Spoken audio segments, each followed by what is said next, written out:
This is Anna. Anna's a teacher and she's applying for a new job.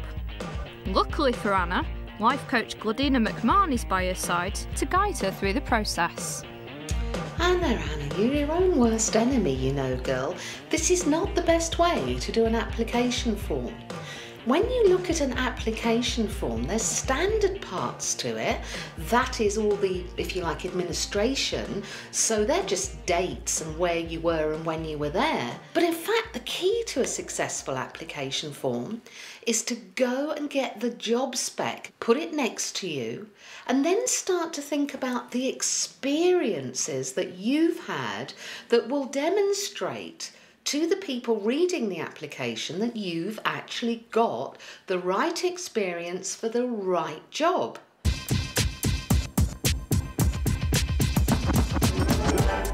Oh, well done, Anna. Actually, she's getting this one right. She's gone onto the website. Now, that's a great place to start because you have to do your research. But you know, there's also more to research than just getting out on the website. Who do you know? Who can you talk to? Perhaps you know someone who's actually taught at that school. Perhaps you know a parent who's actually at that school. What do they think of the school? What are the challenges there? Because the information that you find out may well help you to craft your answers in such a way that you show yourself to be knowledgeable about the school and the kinds of challenges it has, and also the successes that it has.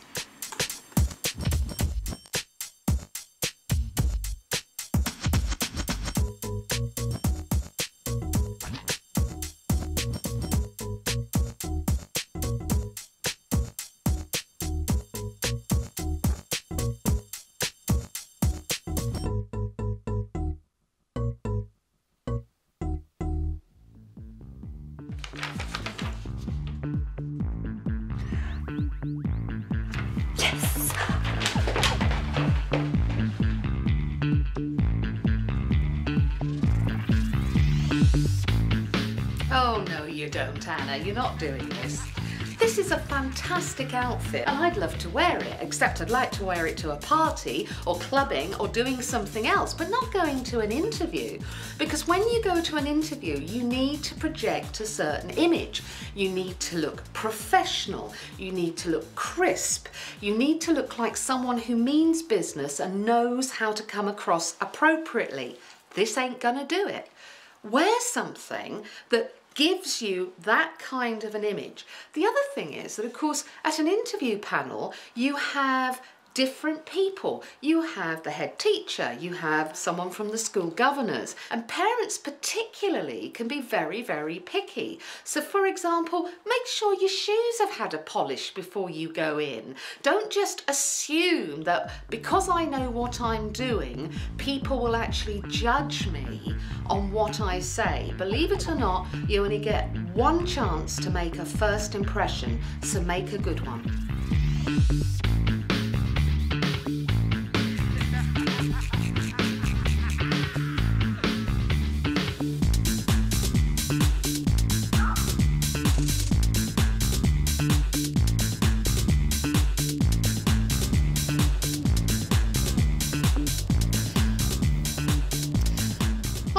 Anna, what am I going to do with you? This is not the time to be panicking over your A to Z. You don't know where you are. You're now worried that you're going to be late for your interview. And by the time you get there, you're going to be flustered, woman. So I tell you what you should be doing is at a minimum of the day before, sit down, plan your route, know where you're going to go, and then on the day of the interview, plan to arrive a minimum of a half an hour early. That way you can always sit down somewhere and have a cup of coffee, but when you walk in, you're going to be composed, not like somebody that's completely manic.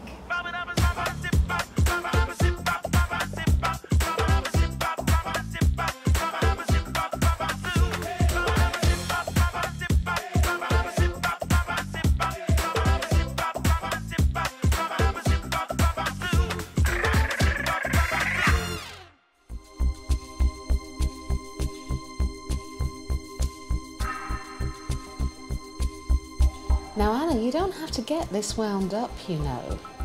you can actually calm yourself down. Now let's think about this logically. While you're sitting in the waiting room, you're still on show to other people.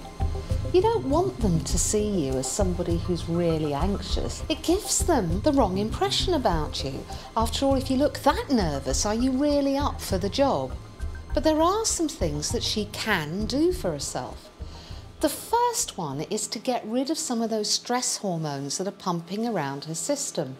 And a way to do that is to sit back in your chair and just to take in a deep breath through your nose and then to let it out slowly through your mouth. And as you do that, you just make a conscious decision to relax your tummy. Now what that will do is it will calm down the stress hormones in your body and therefore give you a fighting chance of getting in there in a more relaxed frame of mind. Now you can support that with the way that you think, because we know from cognitive psychology that the thought process that you have actually affects the way that you feel.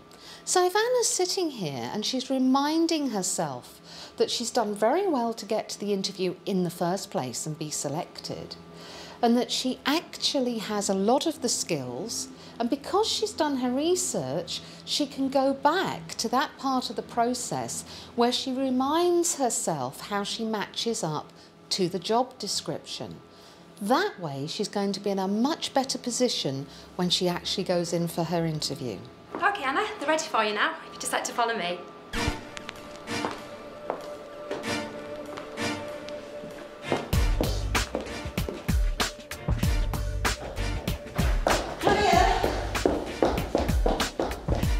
So what is Anna doing? I imagine that at this point in time, our interviewers are not particularly impressed with the way that she's entered the room. She is disorganised. She hasn't looked at our interview. She's made no eye contact whatsoever. She hasn't given them the impression that she's a professional person who can stay calm in a crisis. Now, let's be fair. Any job that you go into teaching, that's one of the things that people are going to want you to do. So I think it's time for Anna to do it again, but this time walk in calmly, make eye contact and offer your hand. Good afternoon. Hello. I'm Mohammed, the head teacher, and this is our governor, Tara. Hello, nice to meet you.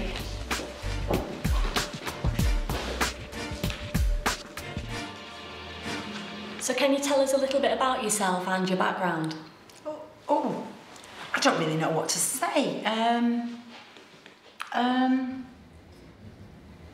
Oh, this is another one for Anna, isn't it? I mean, this is a pretty standard question that you can guarantee is going to come up at every interview. In the same way as we talked about a job spec and how with a job spec you have to look at that and then look at your own experience and match it up. There are certain key questions such as, tell me about yourself. Or, for example, what sorts of challenges have you faced and how have you overcome them? So there will always be some very standard questions that you need to prepare for before you go in there. So it might be a good idea to write them down on a piece of paper, practice them in your head, and then you can look at your panel and you can give confident, succinct answers, because at the moment I think our interviewers are really wondering about Anna. Can you tell us about a critical incident you experienced and how you handled it? There are many, many critical incidents that I have handled. Now, where do I start? Which one do I tell you about? I'll tell you the one about 5 years ago, maybe 6 years ago, when I had a pupil in my kick off big time. I do not know what on earth started it because I thought I was doing an absolutely fantastic lesson on board. But unfortunately, this child decided he had had enough. How did I handle this situation? I told the child to take time out and to walk outside and to just calm down. He didn't do it. Now the crisis became a much bigger crisis without... I think Tara, Mohammed and I have just about lost the will to live with that answer. What was Anna up to?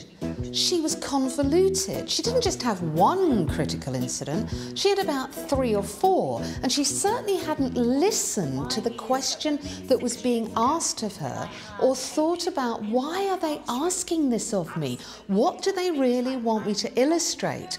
After all, when you go in for a job, people want examples of what you have done. They're probably going to want to know, particularly in the teaching profession, an incident about managing, say, a challenging child and their behaviour. They may want to know something about the teams that I've been in and maybe how we've handled change or how I work as part of a team. So you need to have some of these critical incidents put down for yourself. They're only examples for how you handle situations. That way, if you have those kind of examples and you listen to the question that's being asked, you can simply choose the right example for the right question, and you can talk about it authoritatively and succinctly, and that's what's going to impress the interviewers. Well, at this point, I went over to the child, got down on my knees, and very calmly said to the child, I wouldn't mind, actually, if you could please leave the room. Actually, what was the question again? So when you're asked a question, one of the important things to remember is that a question has a beginning, a middle, and an end. And so what you need to do is to listen to the question that's being asked and ensure that your answer has a beginning, a middle, and an end. And that's how I successfully managed the situation in a critical condition. I hope that's answered your question adequately. Well, I think that concludes our interview. It was very nice to meet you. Thank you for coming. Thank you for coming. Thank you, and I'm so sorry, but you must think me a right idiot. Well, if they didn't before, they certainly do now. What a way to end an interview. Anna is leaving them on a negative note. And so what's going to happen the minute she leaves the room? They're going to say, got a right one there, that's for sure. So one of the things that Anna needs to do is to get up at the end of the interview, shake hands with both individuals and say, thank you, and I'm very much looking forward to hearing from you, and then leave the room in a calm and confident manner. It was very nice to meet you. Thank you for coming. Thank you for coming. Thank you, and it's been a pleasure to have met you, and thank you for your time. Thank you. Goodbye.